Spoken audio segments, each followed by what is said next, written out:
네, 취재 결과 전직 교사 강 씨는 이 모임을 여러 해 동안 유지한 정황이 확인됐습니다. 성적으로 또 경제적으로 착취한 제자들도 여럿인 걸로 보입니다. 어떻게 이런 일이 가능했는지 10년 동안 착취당한 피해자와 강 씨 사이의 대화를 분석해봤습니다. 단독 보도 이어서 양예빈 기자입니다. 2006년 고등학교 2학년 A씨를 논술 동아리 선생님으로 만난 강 씨.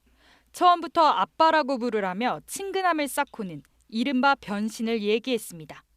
암묵적 신체와 폭력인 증명으로 그걸 넘을 때 충만한 자체를 하는 거지. 우레지 않아 성폭행한 뒤에는 기쁘지 않냐며 답변을 강요하고 유도했습니다. 전부를 걸어야 한다면서 부양 책임까지 요구했습니다. 그루밍과 가스라이팅의 전형입니다. 내가 너의 보호자고 내가 너를 유일하게 챙겨주는 사람이야라는 메시지도 주고 벗어날 수 없다는 인상도 주죠. 혼란스러워하는 모습을 보이면 손 놓치지 말고 딴 데 보지 말라며 다독이듯이 몰아붙였습니다. A씨는 자신도 모르게 순종하는 상태가 되었다고 합니다. 합숙을 해가며 착취당하면서도 거부할 엄두를 못 낸 이유입니다. 2016년 그 모임을 떠난 뒤에도 못 받은 임금을 받아내겠다는 결심을 하는 데에만 4년이 걸렸습니다. 성폭력 피해는 체불 임금을 상담하던 노무사가 상담센터를 소개해준 뒤에야 겨우 깨달았습니다. 그 사람이 하는 말이나 관점에 이미 세뇌가 되었다고 해야 되나? 그런 것들도 있었고. 강 씨 측은 A씨가 문제를 삼자 그제서야 태도를 바꿨습니다. 임금 일부를 줄 테니 과거는 없던 일로 하자며 회유를 시도했습니다. 이제까지의 모든 행위에 대해서 합의하는 조건을 제시받은 거 불가능하다고 생각했고요.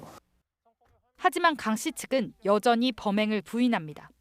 고3 여학생이 좋아하면서 이성으로 따르는 것을 막지 못했다며 도리어 책임을 떠넘기는 듯한 태도를 보입니다. 경찰은 조만간 강 씨 부부 등을 기소 의견으로 송치하고 다른 피해자들에 대해서도 수사를 확대할 계획입니다. KBS 뉴스 양예빈입니다. 네, 그럼 이 사건 추적해온 탐사보도부 양예빈 기자와 더 자세히 짚어보겠습니다. 양 기자, 이 사건 피해자가 얼마나 되는 겁니까?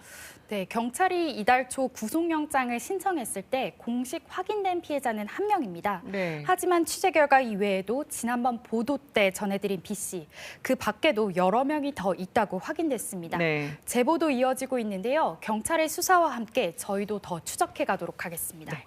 그럼 일단 과정을 좀 짚어보죠. 합숙까지 하면서 이런 범죄를 저지르는 건 피해자들 신뢰를 오롯이 얻고 이걸 악용하는 것 아닙니까?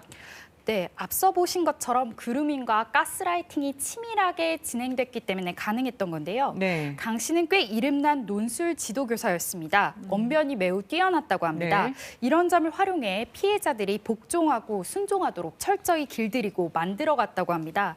자신을 아빠, 아내를 엄마라고 부르도록 하면서 제자로 만난 학생들을 안심시키고 또 그 제자들을 통해 다른 학생들을 데려오는 게 공통된 증언이었다고 합니다. 마치 가족을 만드는 것과 같았다고 하네요. 그런 가족 같은 분위기라면 경찰 수사도 쉽지 않았을 것 같은데 어떻습니까? 네, 피해 신고도 늦었고 그 뒤 경찰이 수사를 하면서도 적지 않게 애를 먹었다고 합니다. 지금 보시는 화면은 강 씨 집을 압수수색하는 모습인데요. 워낙 은밀하게 벌어진 일이라서 물증 찾기도 쉽지 않았고요. 네. 가해자는 범행을 부인하고 있습니다. 추가 피해자를 찾는 데에도 어려움이 있었는데 그들 중엔 아직도 피해를 인정하지 않는 경우도 여럿 있다고 합니다. 네, 그리고 또 한 가지, 물론 일부지만 피해자들을 탓하는 2차 가해, 이건 어떻게 봐야 합니까? 지난 첫 보도 이후 저희 기사에 달린 일부 댓글에서도 피해자의 책임을 묻는 반응이 있었습니다만 사실 그런 시선이야말로 반드시 피해야 할 2차 가해입니다. 그루밍 가스라이팅 범죄는 피해자가 인지하기 어렵다는 것 자체가 특성입니다. 네.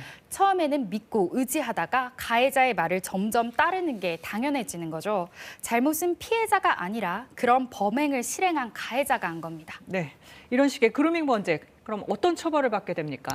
네, 강 씨는 현재 준강간치상과 공갈 혐의 등으로 수사를 받고 있습니다. 네. 온라인 대화로 아동 청소년을 유인하는 온라인 그루밍 행위는 2021년 9월부터 처벌하지만 오프라인에서 발생하는 그루밍 범죄는 아직 처벌 대상이 아닙니다. 네. 여성가족부가 이달 초 그루밍 처벌 대상을 오프라인까지 확대하겠다고 발표했는데요.